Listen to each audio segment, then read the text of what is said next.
peeps, in today's video we'll be unboxing, setting up, and testing a new mini diode laser. So Acmer sent us their S1 3.5 watt portable laser. Let's get to unboxing. A huge thank you to Acmer for sending us this laser. We'll have a link to it in the description, as well as a link to their website if you're interested in their products.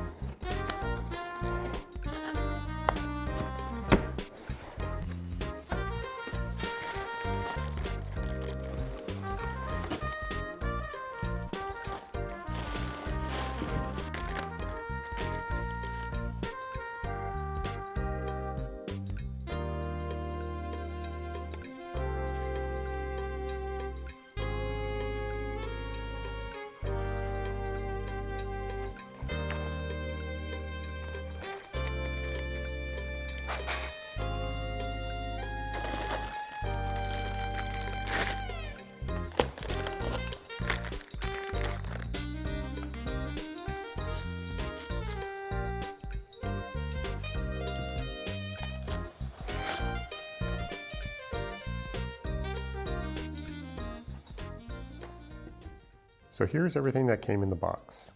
Comes with a color instruction manual that kind of goes over initial setup, as well as some settings that you can use and some GRBL laser engraving software stuff. We're going to use LightBurn with this machine, so we're not going to use any of that, but helpful to have a good manual. Comes with a USB-C to USB-A connection to connect your computer to the machine, as well as a power adapter, which is a 12 volt to 3 amp plug. Comes with some tools that you can use for adjustments. Now, out of the box, this is pretty much set up and we won't need any tools, but if you need to make any adjustments, it does come with some tools. This here is our focal length spacer. It's just a 2mm piece of acrylic used to get the laser head a little bit off of your material for the perfect focal length. Comes with the absolute cutest 3.5 watt laser head. This is a diode laser. Now this machine you can also get in a 2.5 watt laser head. We have the 3.5 watt here. Important to note, neither the 2.5 watt or the 3.5 watt come with air assist. Here's the machine itself, the gantry setup, and it came completely assembled, nicely packaged, and everything seems to be appropriately tensioned. The belts look tensioned appropriately on both sides. And as far as setup goes, all we are going to need to do is put our laser head in here and plug in at the top. So this comes basically 95% assembled, which is really cool. It does come with some test materials here. We have some, what looks like 2 or 3mm birch plywood, a few aluminum cards, as well as some cardstock. Also very important with these diode open gantry machines is some safety goggles, because there is no protection outside of the cover on the bottom of the laser head, and you want to protect your eyes with these setups. And then of course a little rag to clean your glasses or the laser lens, which is, I guess, kind of cool that this is magnetic, so that does come off. So now as far as setup goes, outside of making sure that your belts are tensioned, all we need to do is take the tape here, protective tape, off of the limit switches so that the machine knows when to stop. There's one here on the x-axis on the gantry, and then there's one down here on the bottom for the y-axis.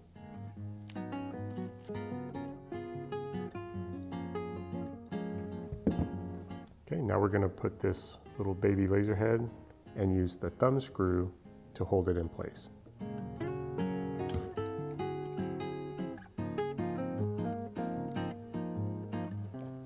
Finally, we're going to connect our connector.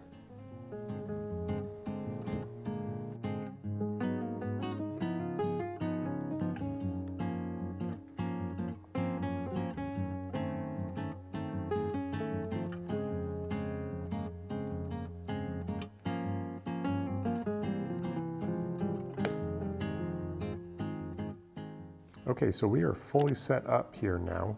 As far as construction goes, it's made out of some, looks like molded plastic and 3/4 inch extruded aluminum. The work area for this machine is 130mm by 130mm, which is about 5.1 inches by 5.1 inches. Now Acmer is toting that this machine can engrave up to 10,000 millimeters per minute. So we're going to test that speed out because that seems pretty quick. We do have some, I guess, comparative to the size, pretty decent sized stepper motors for the y-axis here and the x-axis. So that was a pretty quick and painless setup. Now it's time to go ahead and get this machine set up in our preferred software, LightBurn. In order to set up this laser with LightBurn, we'll connect the laser to the computer and turn it on. Then we can open up LightBurn. And now we're going to click on Devices to access this window where we can then click on Find My Laser. Now we're going to click Next and the program will scan for our laser. And this is our laser, so we'll add the device. And now on this window we can verify that the dimensions of our work area are correct, which they are, and we have the option to rename this device. Once again, we'll click Next, and for this page we want to verify where the origin of our laser is. We can do this by seeing where the limit switches are on our laser. Here at the bottom and over here, which tells me that the home is this front left corner. So now we know that this front left origin is correct. On this page, we're also going to leave this auto home laser setting on. And now we've finished adding this device.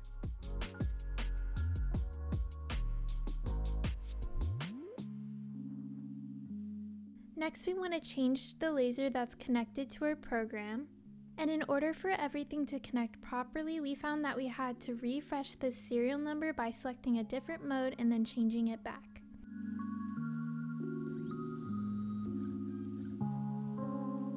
All right, we are all set up in LightBurn and the machine is set up. Super easy. Now we're going to go ahead and do a quick materials test using the wood that it came with. Now, important to know here, with any laser, you want to make sure that you are thinking through, well, what if the laser burns through your material? You need to be thinking about protecting the surface below. So a good material to use with diode lasers is sheet aluminum. This machine does not come with anything, but we're going to go ahead and put in a piece of aluminum underneath just to make sure that we're not going to damage our work surface.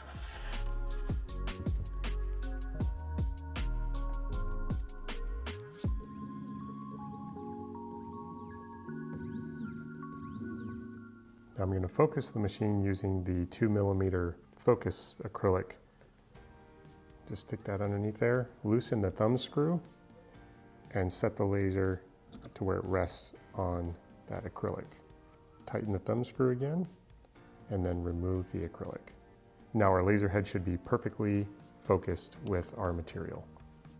Now we'll set up a material test to engrave on this wood by going to Laser Tools in LightBurn and Material Test. In this generator, we can select a preset for diode engraving. In doing this, we've realized that the measurements are in millimeters per second and we want them to be in millimeters per minute, as that works better for diode laser engraving, so we'll change this in our device settings.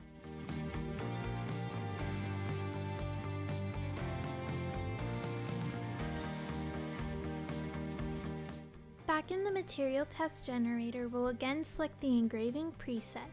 And we want to change the maximum speed to 10,000 because that's the advertised max for this machine. And we'll leave 1200 as the minimum speed. As for the power per amp, we'll leave the minimum at 10% and the maximum as 100%. And we can title this new material test that we've created. Also, we want to edit our text setting because we want to change our mode to fill, and we'll do our best guess of what speed and max power is suitable for this laser. Now we're ready to frame this test.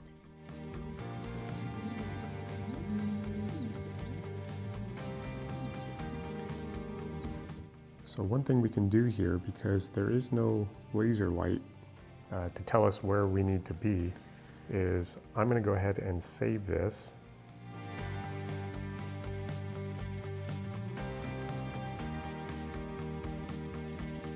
And now I'm going to go into my device settings, and I'm going to make sure that I can enable firing and turn my laser on when framing. And I'll just do something small like 2% and hit OK. So now when I frame, we should be able to see the little light, and I'll go ahead and test it here.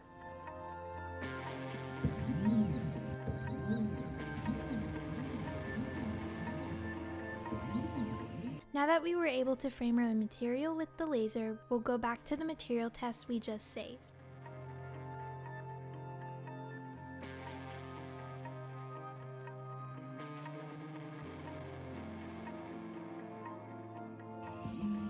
So slight change, I'm going to change the height of our boxes to 4.5 millimeters because our wood isn't big enough. Let's frame that out again. Using the preview tool, we can expect this engraving to be completed in about 37 minutes.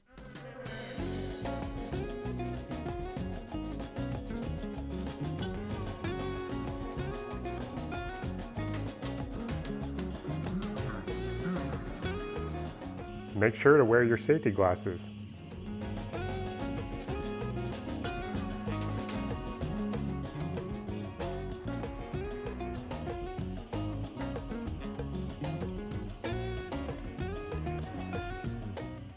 So the materials test is done, and we had quite an issue here. So obviously, this is not the results that we wanted. For some reason, the machine started to kind of mess up where its position was, and I think that might have to do with the fact that there's definitely a point right about here that the machine sticks, and we think that's the reason why we kind of got off track and it went kind of up and it kind of engraved over itself twice because we're missing all of this, which is where it's supposed to be. Now, before that point in time, it engraved very well, but another issue is there's really no difference in the gradient all the way down to about 4,000. It's basically the same results going down. So I would say that the top speed of this isn't 10,000 millimeters per minute when engraving.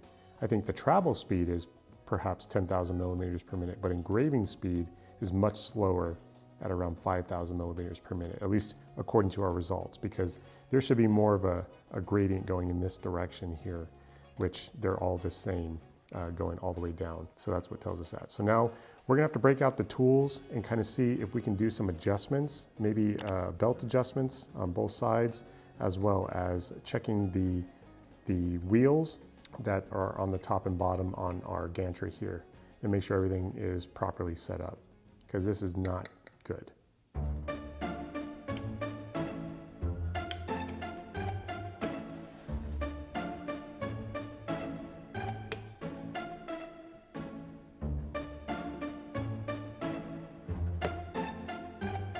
Going to get a grip on the belt, pull it tight, and pull it up, and then I'm going to make sure that this is tight here.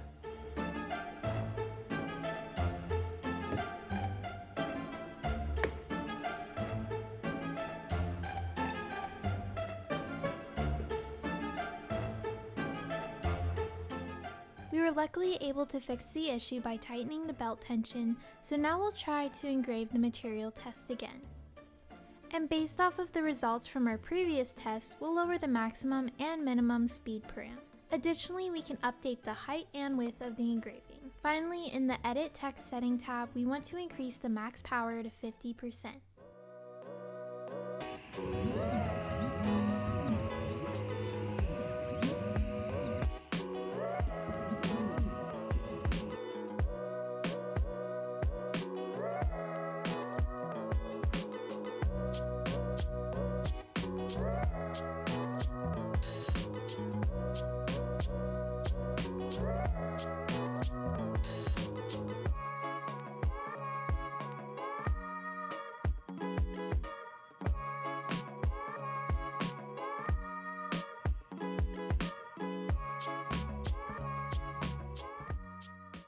Okay, so we just finished our second materials test after adjusting the belt tension here, and obviously that fixed our problem here where it was skipping out at the area where the machine was shipped at. Good results. Everything kind of stayed true to where it was supposed to be.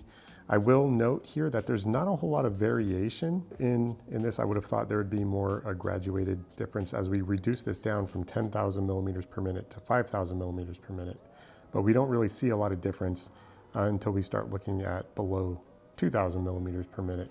So what I think is happening is the machine isn't getting enough time to ramp up to the speed that it needs to get to because these boxes are so small. So perhaps when we're doing bigger projects, we would see different results and more of a graduated response as you kind of go through the speeds and power settings. But for these tiny blocks here, we did see some differences here below 2,000 and all the way across here. So we are getting some charring and smoking over here at the higher powers. Again, a good sign because we know that this does have some power in it. So now what we're gonna do is try some different materials. So the first project we're gonna try is this little painted aluminum card, and we'll get our best guess of what the settings need to be for that. In order to engrave this card, we'll use the Trace Image tool to format an image of the laser's logo.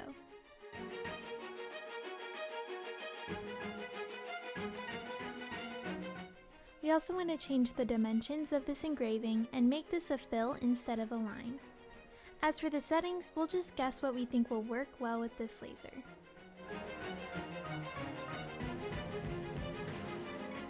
Also, we want to change the start from setting to user origins so we can easily get our laser to engrave in the middle of the card.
That's pretty perfect. All right, so I did a pretty great job on this painted aluminum. Now let's try some fabrics. We'll start with denim.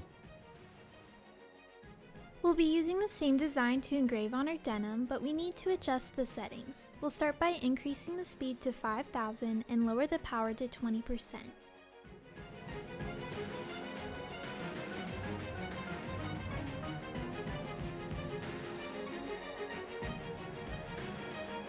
I'm gonna go ahead and clean this off first.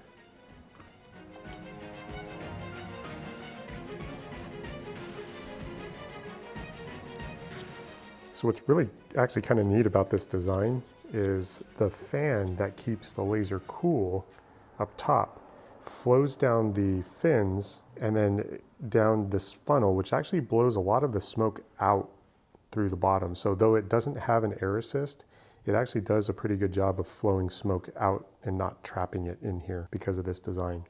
Pretty unique.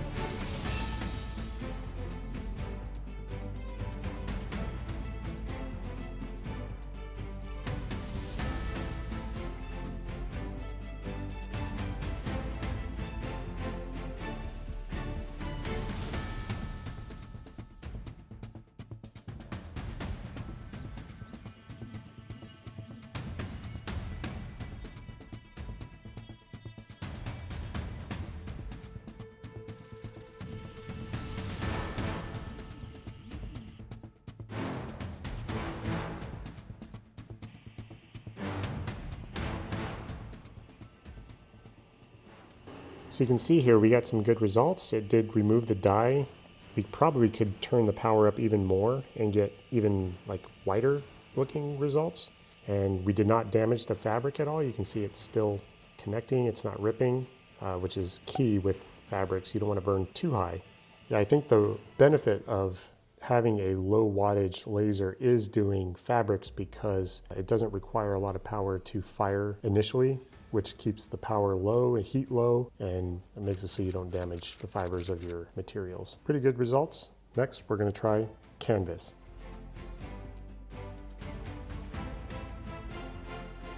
I'm going to start with the same settings that we used with denim. If we need to go up in power, we can do that. Just going to put some tape down to hold the edges.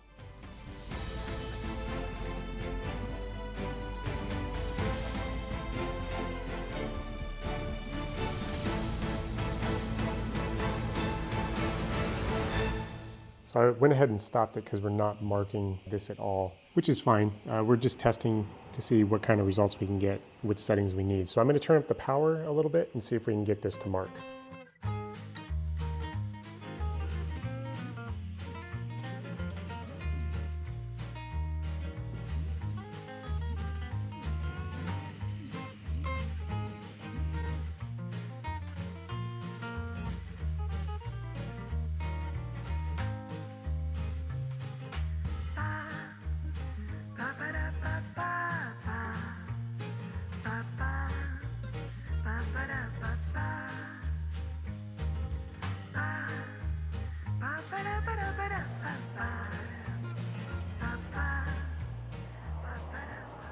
So not so good results here, but I think I know what the issue is. We have it going a little bit too fast.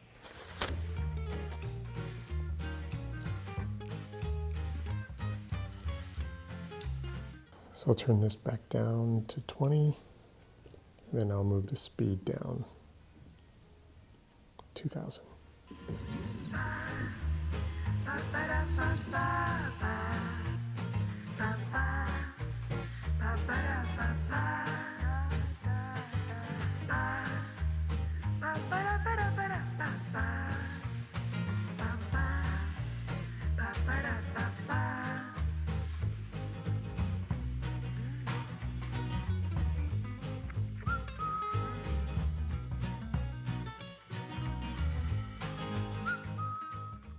Okay, much better results. A little inconsistency along the edges, but we could fix that by, again, slowing down the laser and dropping the power even more.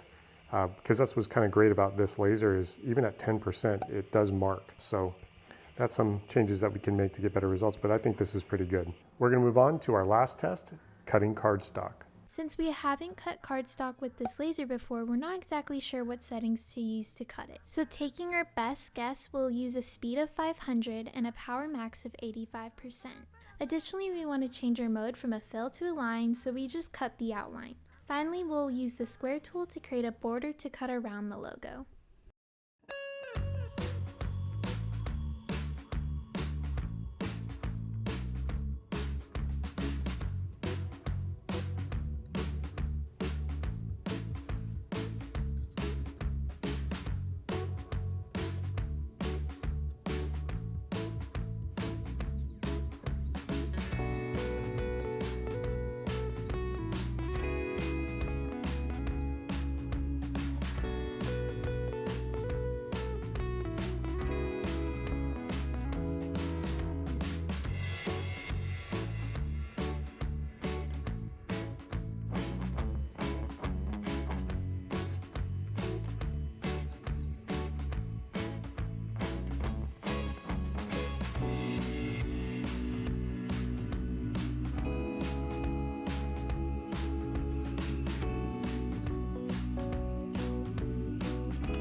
So after using this Acmer S1 mini laser engraver, we have a few final thoughts.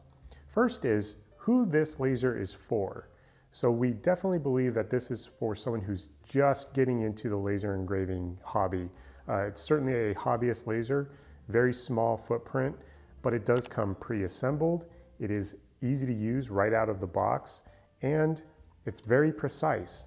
So it does have a very small kerf laser, which makes for ultra fine engraving, which is really cool. Now at this price point, it's not surprising that this machine is not capable of doing everything. If you need to do a lot of cutting, this machine is probably not for you. With a 3.5 watt diode laser, you're not going to be cutting it, certainly not quickly. There's no air assist, and your work area is quite small for a diode laser. That's a trade-off you get when having a compact, lightweight laser, is you don't have a whole lot of workspace to work with. So if you're okay with that and you're just going to be engraving in a nice small area, then maybe this is for you. But this machine really is not upgradable. There's not a way to integrate air assist in here or a way to purchase bigger frames for this machine.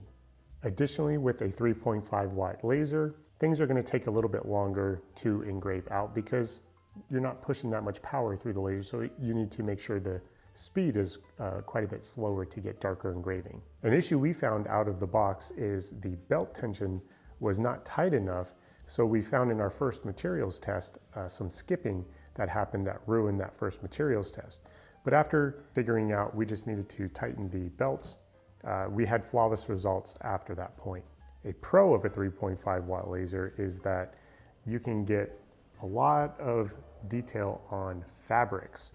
Now, we have a hard time engraving fabrics on CO2 machines because it's just way too much power. You have to push a lot of power to get the laser to even fire, and therefore you end up burning right through the material. But with something as low in power as this, you can actually get pretty decent results, really good results with your fabrics. We like that this machine comes with limit switches so that it can home itself for precise repeatability. And we like the fact that it is compatible with LightBurn, which is our preferred laser engraving software. Now, with any gantry style laser, you want to make sure that you're working in a well ventilated space and that you use your eye protection to protect your eyeballs. Maybe have a fire extinguisher nearby and make sure you're considering the protection of your table or workspace. We use just a sheet of aluminum to help protect, and that does a perfectly fine job for us. So with reasonable expectations on something of this price point, knowing that it's not capable of everything. However, if your hobby is just going to be marking small items, given this 5.1 by 5.1 workspace, and looking for repeatability, maybe this is for you. Once again, a huge thanks to Acmer for sending us this laser. And if you're interested in this mini diode laser, the link to it will be in the description. Thank you so much for watching this video. I hope you enjoyed it.